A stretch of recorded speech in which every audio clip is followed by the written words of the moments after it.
play calling get affected by the fact that your offensive line is struggling more today? You want to try to call the plays that you worked on all week, so you try to fix it, adjust, communicate on the headsets, and coach them up on the sidelines, and then try to merge forward. And then obviously if there's a problem schematically or matchup-wise, you try to make adjustments as you go along. How did you feel about the way Cornelius played today? I mean, I can't give you a solid evaluation until I watch the film, but I think there was a toughness factor to him. I think he made some great plays. There's, of course, always going to be some plays that we want to have back. But you know, to give a fair evaluation, I'm always going to have to look at the tape.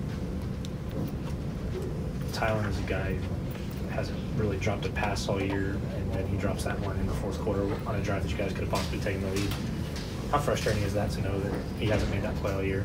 Those things happen. If you let that frustrate you, then you're in for a roller coaster ride, because you throw the ball in the air. There's gonna be a time or two where you put one on the ground, and so that was the time. And then he came back and made a huge play on the go ball, and made up for it. So he's a great player.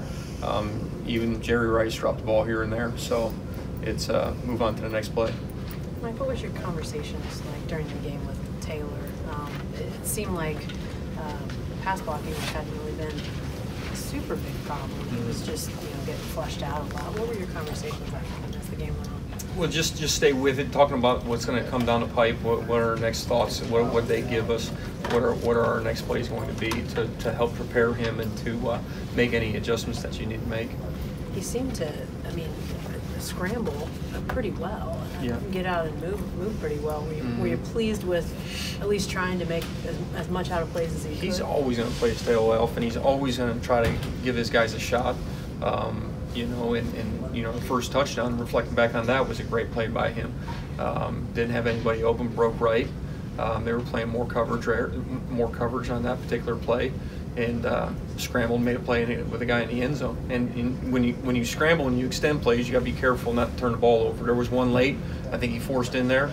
Obviously, we can't force it in there, but I think the situation of the game, I think he felt a little bit pressed to force that ball down the field. So, again, that you kind of put yourself in that situation, which is unfortunate. So you feel like his decision making was pretty solid? Again, I can't sit here and give you an evaluation. Jenny, I'm sorry. I really can't give him a grade. I got to always watch the tape. I can't grade one position or obviously we didn't play well enough to win the ball game.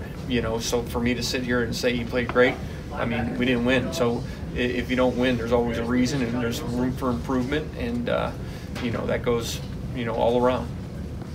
Penalties have kind of hampered you guys from time to time throughout the year. Are you surprised that halfway through the season, obviously they're going to happen, but to happen at the rate they're happening, does that surprise you? I think here's the most important thing. We've got to make sure that we stay positive, we coach these guys positive, and that we learn from our mistakes and move forward. That's what I think. You mentioned mistakes. I know you haven't watched film, but just your initial thoughts after the game. What are some of the things you can improve on, and how? Well, mistakes, missed assignments, obviously protections, quarterback reads, everything under sun as far as what do we need to get better at, the fundamentals of the game, and it starts right here. With the way your offense